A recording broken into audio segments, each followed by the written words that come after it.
Apocalipse 12, 17 está escrito o seguinte: irou-se o dragão contra a mulher e foi pelejar com o restante da descendência dela, os que guardam os mandamentos de Deus e têm o testemunho de Jesus. E o dragão se pôs de pé sobre a areia do mar. Sempre quando a gente fala sobre esse texto, você tem em mente o seguinte: talvez seja o texto mais conhecido pelos adventistas do sétimo dia. Porque esse texto, ele retrata a nossa identidade, tá bom? O primeiro texto que vai falar na Bíblia a respeito sobre a identidade da igreja remanescente, né, o remanescente escatológico, é a carta à igreja à Laodiceia, tá bom? Vai tratar ali o remanescente vindo de 1844 e não tem nenhuma outra igreja depois dessa, tá? Então, unicamente a igreja adventista do sétimo dia se encaixa como sendo aquela igreja que vai finalizar. Ela vai fazer o desfecho e nenhuma outra igreja virá substituí-la. A gente já sabe que essa igreja, ela pode ter mundanismo, ela tem muitos pecados acariciados por alguns membros, mas ela não deixa de ser a igreja de Deus e Deus vai purificar essa igreja, tá? Então o primeiro ponto que a gente entende é esse. Quando a gente vai para Apocalipse capítulo 12, olha que interessante. A estrutura de Apocalipse capítulo 12 é o capítulo que se encontra bem no centro do livro, tá bom? É uma estrutura muito interessante, por quê? Quando você estuda o método de interpretação profética, que a gente conhece como histórico, método do historicismo, você vê que a profecia começa na época do profeta, estamos falando de João, né, primeiro século aqui, e termina no tempo do fim. O capítulo 12 é do mesmo jeito. Começa com a batalha entre o dragão e a mulher ali representando Israel, né, vestida de sol, acima de uma lua e com 12 estrelas sobre a cabeça, né?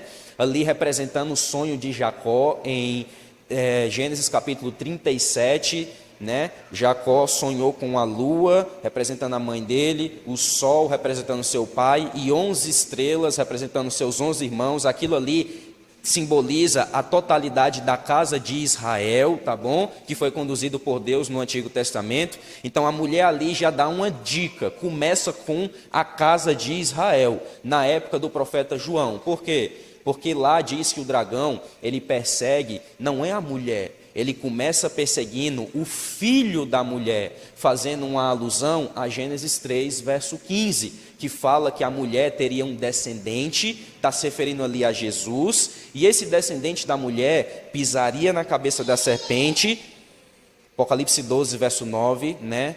O dragão, a antiga serpente, está citando Gênesis 3, verso 15, chamado Diabo e Satanás, o sedutor de todo mundo. Então, o Filho do Homem derrota a serpente, ali o dragão, Satanás é derrotado na cruz. Todavia, olha só o que acontece. Como ele não tem êxito sobre o filho da mulher, se você vai para o verso 6 em diante, vai falar o quê? Ele foi perseguir quem? A própria mulher. Ele não conseguiu vencer o menino, Jesus Cristo, ele não venceu Jesus Cristo, agora ele vai pelejar contra a mulher, ou seja, contra a igreja de Deus. E assim no capítulo 12, você tem toda a história da perseguição que Satanás fez contra a igreja cristã, desde a época de João, no primeiro século, utilizando ali o Império Romano. Depois vai passando ali nos versos seguintes, falando de uma perseguição que duraria 1260 dias, todavia Deus protegeria a mulher, enviando ela para o deserto, representando ali a perseguição papal que aconteceu de 538 até 1798. Só que aí onde é que está? Quando você vai para o fim do capítulo 12, fala a última perseguição. Satanás não teve êxito em destruir a mulher durante toda a história da igreja cristã. E agora ele sabe que o fim dele está próximo. E ele vai dar a investida final. Mas agora não é mais contra a mulher, contra o cristianismo em geral. Agora ele vai investir contra o descendente da mulher, o que sobrou, aqueles poucos, o remanescente, fiel e escatológico que vai subsistir no tempo do fim. E quais são as características desse remanescente? Tem a guarda dos mandamentos de Deus, os 10 mandamentos que foram esquecidos ao longo da história, e eles também têm, né, Olha só que interessante, o testemunho de Jesus. O que é testemunho de Jesus? Apocalipse 19, verso 10. O testemunho de Jesus é o espírito da profecia. Ou seja, o remanescente escatológico guarda os mandamentos e tem o dom profético entre eles. Aqui, se você não identifica o adventismo do sétimo dia aqui, eu não sei que outra igreja entra nesse texto, tá bom? Nisto cremos. Vamos ler um documento oficial da Igreja Adventista do Sétimo Dia? Crença número 13. A Igreja Universal se compõe de todos os que verdadeiramente creem em Cristo, mas nos últimos dias, um tempo de ampla apostasia, um remanescente tem sido chamado para fora, a fim de guardar os mandamentos de Deus e a fé de Jesus. Esse remanescente anuncia a chegada da hora do juízo, proclama a salvação por meio de Cristo e prediz a aproximação do seu segundo advento, tá bom? Então, como que a gente pode entender? Sendo direto ao ponto. Aqui você tem uma linha profética falando quando que esse remanescente deveria surgir. Aqui você tem 538, que é quando o papado começa a atuar, segundo Daniel 7, verso 25, atua ali por 1260 anos, até o ano de 1798, e durante esse grande período de tempo, Daniel 8, verso 12, fala que ele deitaria por terra a verdade, e o versículo 11 diz que ele também pisaria no fundamento do santuário de Deus.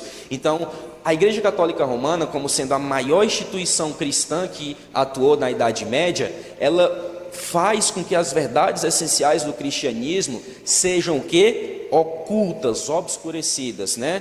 Substituída pela tradição da igreja. E aí, 1798, começa também o tempo do fim.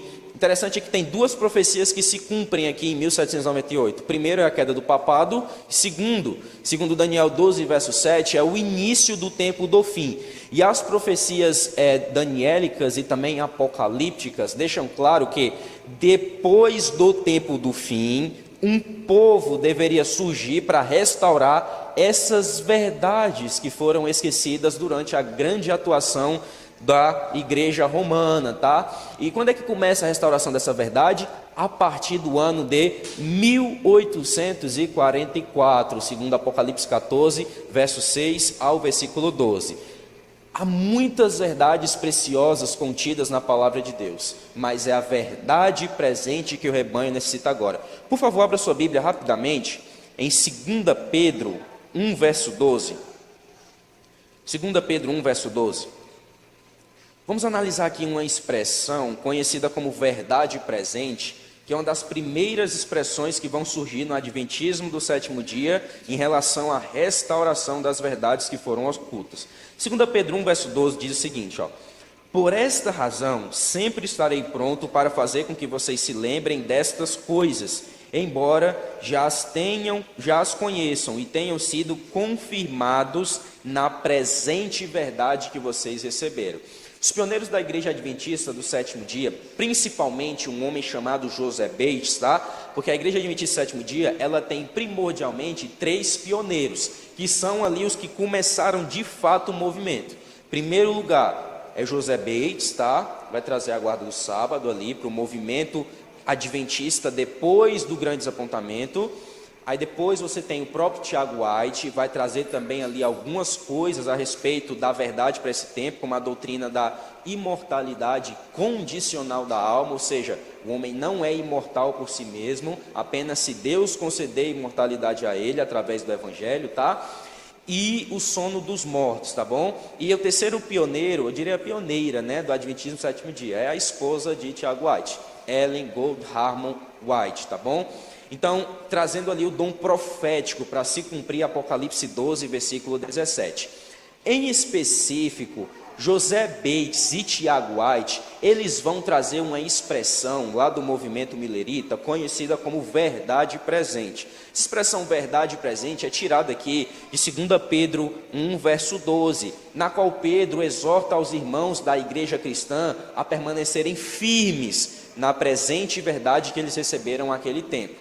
José Bates começa a descobrir verdades essenciais que deveriam ser tragas à tona no tempo do fim, como por exemplo, a mensagem da perpetuidade da lei de Deus e a mensagem também do sábado. E assim o primeiro conceito de verdade presente já traz à tona a mensagem da guarda do sábado. Mais para frente a gente vai ver, eles começaram a desenvolver e trazer à tona também outras verdades, como a que eu falei para vocês, da imortalidade condicional da alma, a verdade do santuário, a verdade do juízo investigativo, a verdade do ministério bifásico de Jesus, a verdade da volta de Jesus pré-milenial, antes do milênio, coisas que os cristãos naquela época não acreditavam, não falavam nem que Jesus ia voltar, né? E quando falavam, ainda falava errado. Dizia que Jesus ia voltar depois dos 1000 anos. Não sei de onde eles tiraram isso, mas os adventistas do sétimo dia trouxeram de volta a verdade de que Jesus vai voltar de forma visível,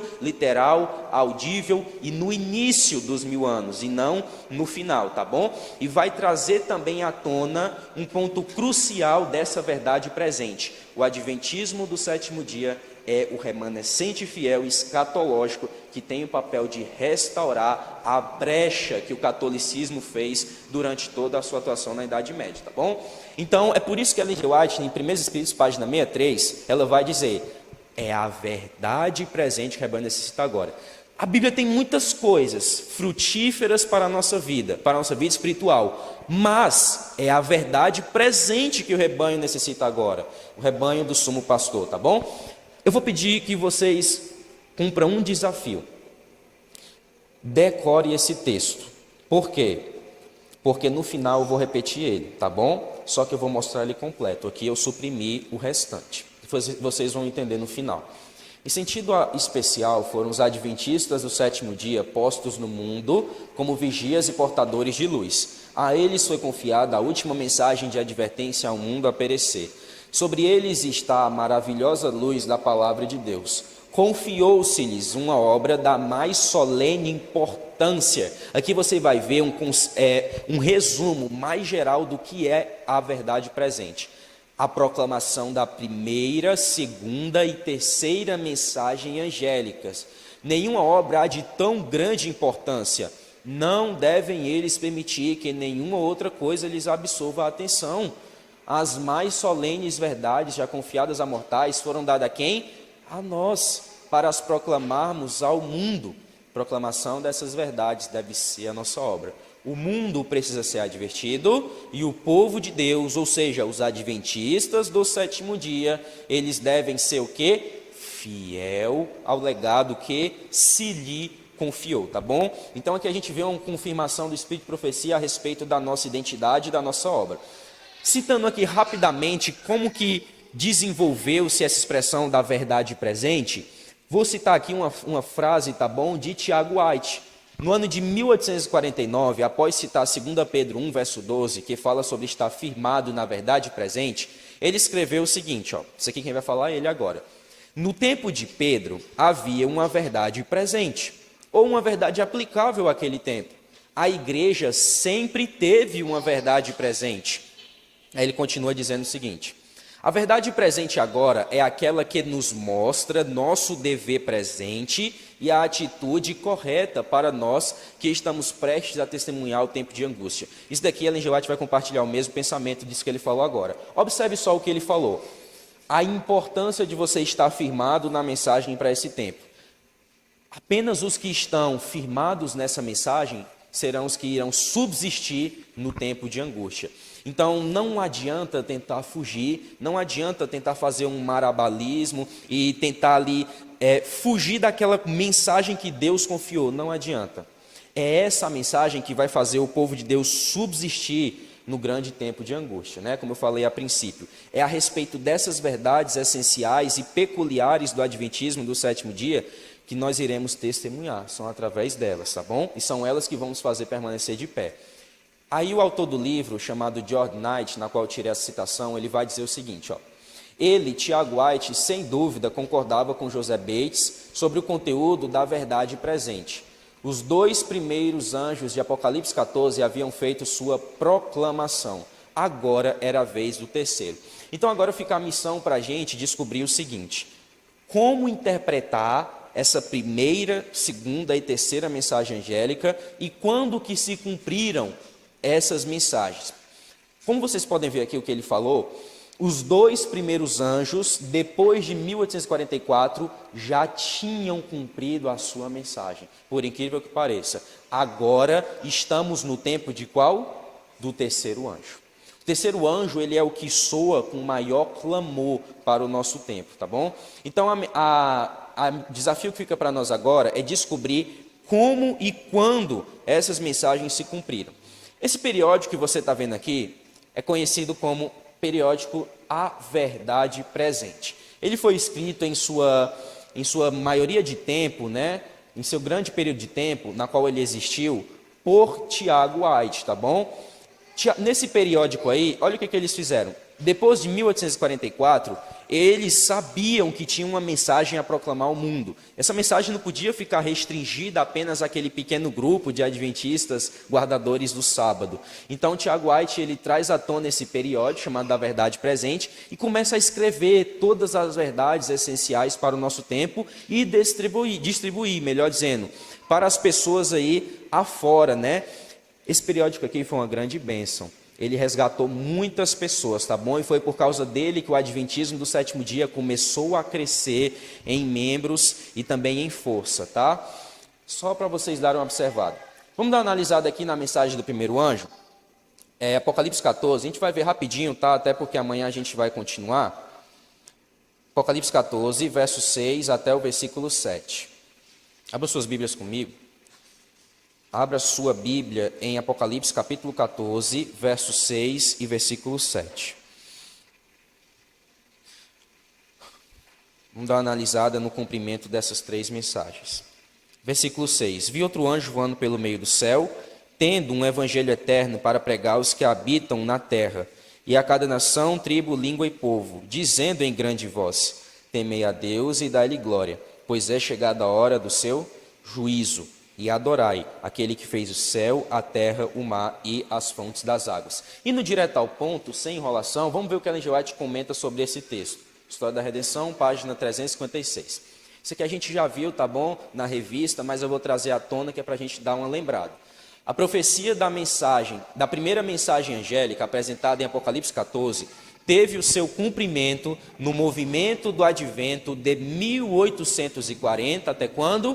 Até a 1844. Então, o primeiro ponto que a gente entende é: o primeiro anjo trazendo à tona a mensagem do juízo já se cumpriu, já teve o seu cumprimento em 1840 até 1844. O que aconteceu nesse período? Esse homem que você está vendo aí na tela, ele começa a pregar uma mensagem do segundo advento de Jesus, baseado em Daniel 8, versículo 14, famosa profecia raiz do adventismo, tá? Ele me disse: até 2.300 tardes manhãs e o santuário será limpo, né? Ou será purificado, justificado, a mesma coisa, tá bom? A gente fica criando confusão por causa da tradução, porque lá a palavra em hebraico é Nishda Kodesh e significa várias coisas, mas representa o mesmo evento.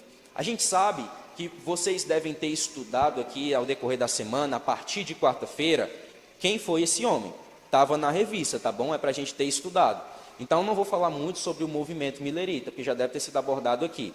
Guilherme Miller, ele começa a acreditar que o final dos 2.300 anos se daria em 1844.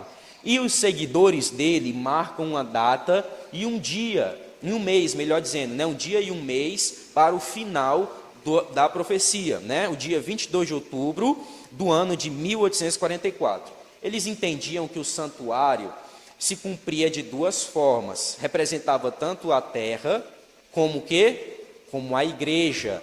Eu tenho um manuscrito original do Guilherme Miller, que está num livro, eu trouxe, depois eu posso até mostrar, na qual ele mesmo fala que na época dele, todos os cristãos evangélicos acreditavam que o santuário era a igreja e a terra. Então, quando ele entende que o santuário é a igreja e a terra, eles chegam no seguinte raciocínio: o que vai purificar a igreja e a terra?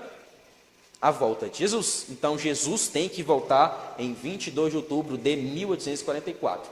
E nesse tempo, você pode estar se achando, poxa vida, marcando data para a volta de Jesus. Meus amigos, estudem Apocalipse capítulo 10, e esse evento já estava profetizado, tá bom? A profecia do livrinho amargo, do livrinho que é doce na boca e amargo no estômago, representando o livro de Daniel, trazendo uma mensagem doce da volta de Jesus, mas amarga porque Jesus não voltou. Mas não significa que a mensagem não era de Deus. Deus tinha um propósito por detrás desse movimento, levantar o remanescente fiel escatológico. Milecria está vivendo no tempo em que o anjo, tendo o evangelho eterno para pregar, está voando pelo meio do céu. E Deus, por seu Santo Espírito, está realizando a última grande obra na terra, tá bom? Esse homem aí que você vai ver, ele é Samuel Snow. Ele é o responsável, tá bom, por marcar a data de 22 de outubro.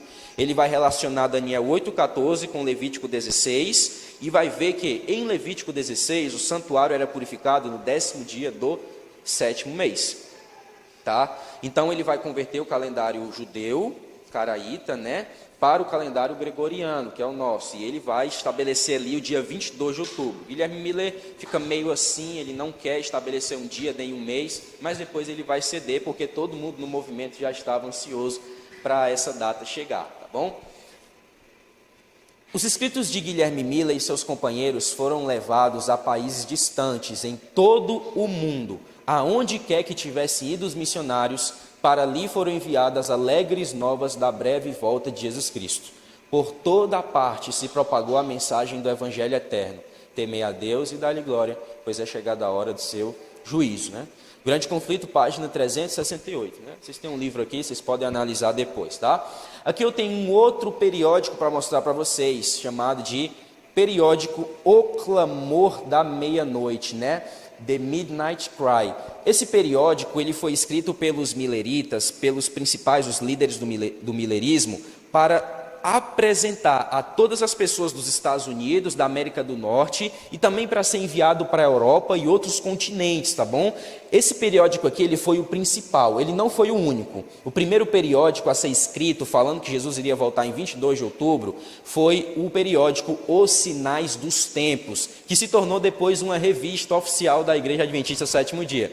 Se você for ler um livro de Ellen G. White condensado, ou ver alguma citação na internet, que você vê lá a referência ST, aí depois você vê a data, né, sei lá, 3 de dezembro de 1894, é a revista Sinais dos Tempos, que começou a ser propagada com Guilherme Miller, tá bom? Por que esse periódico chamava O Clamor da Meia-Noite? Eles associavam a volta de Jesus também com Mateus capítulo 25. O que tem lá em Mateus capítulo 25? Qual é a parábola que tem lá? A parábola das 10 virgens, na qual diz que à meia-noite saiu uma voz, dizendo o quê? Eis o noivo, se encontrar com as virgens prudentes. E aí eles entendem essa mensagem, eis o noivo, era a volta de Jesus. Aí eles colocam lá o título, né? O clamor da meia-noite, o noivo está vindo para se encontrar com a sua esposa, que é a sua igreja, tá bom? Vamos partir agora para a mensagem do segundo anjo. Eu preciso esclarecer uma coisa para vocês antes de a gente prosseguir.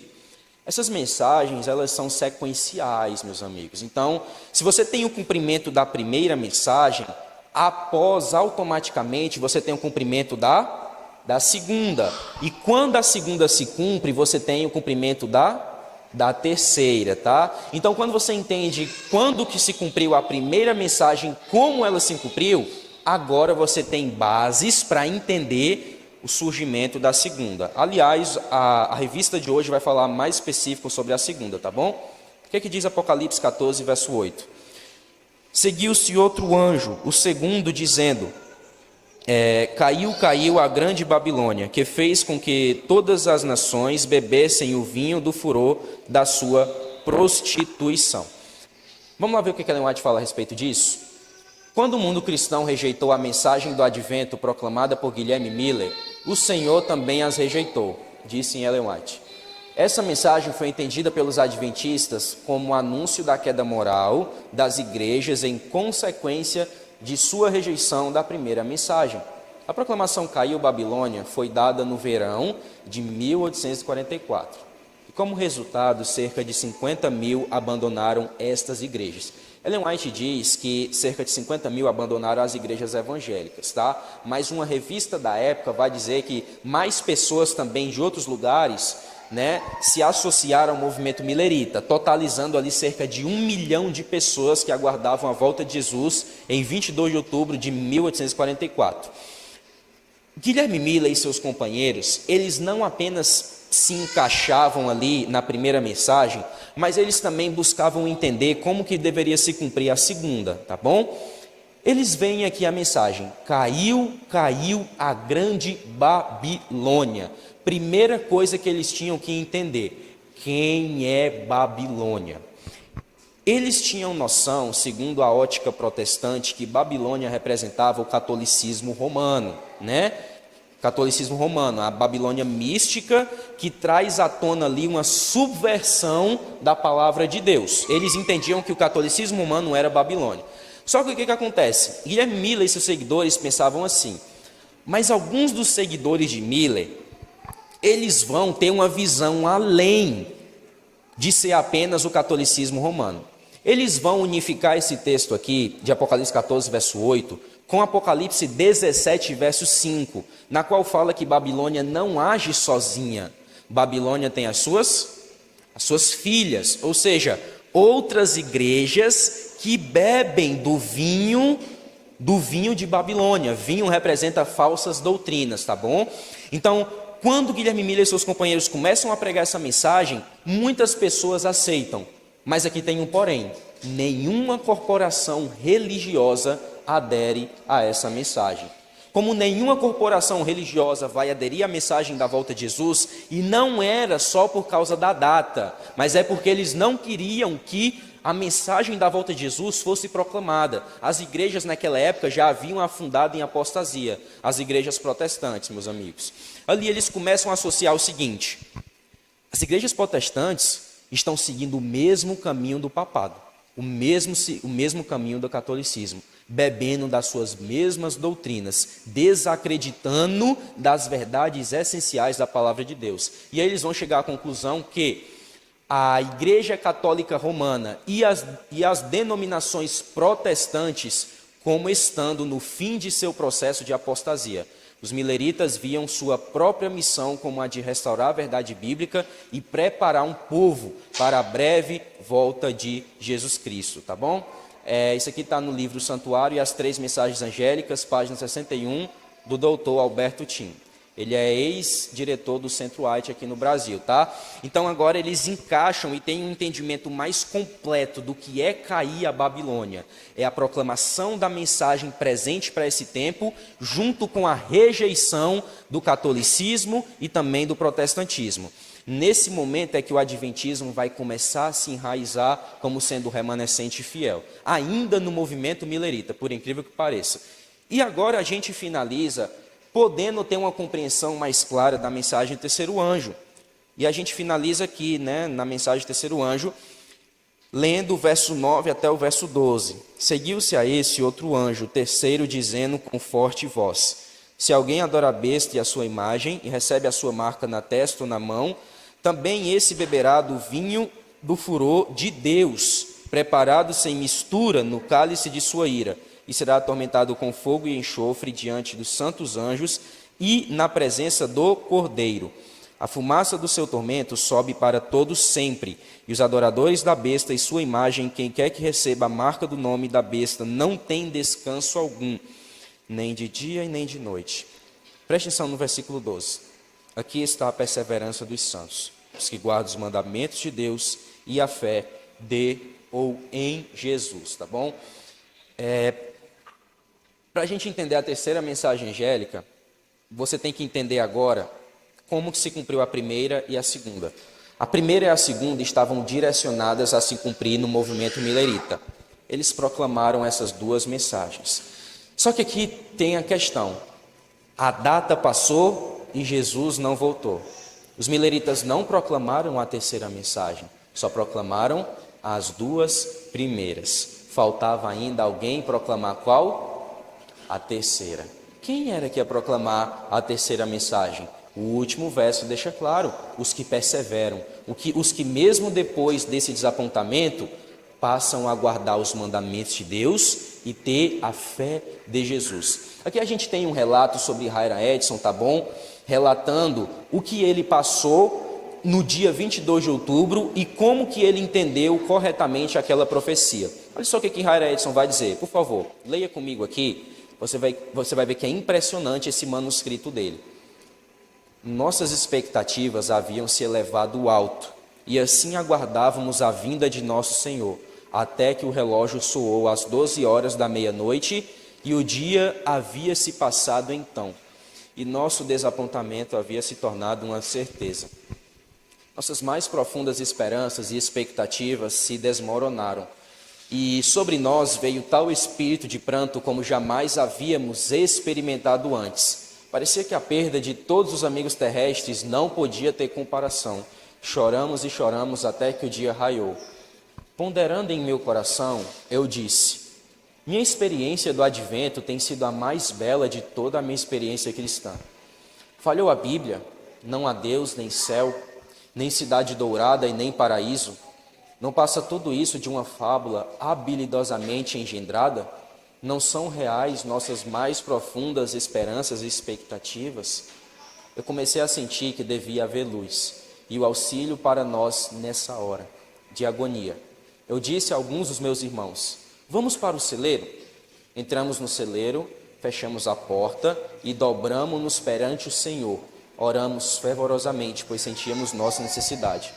Prosseguimos em intensa oração, até que nos fosse dado o testemunho do Espírito de que nossas orações eram aceitas e luz ser-nos-ia concedida, nosso desapontamento explicado e satisfatoriamente esclarecido. Depois do desjejum, eu disse a um de meus irmãos: vamos sair e encorajar alguns de nossos irmãos?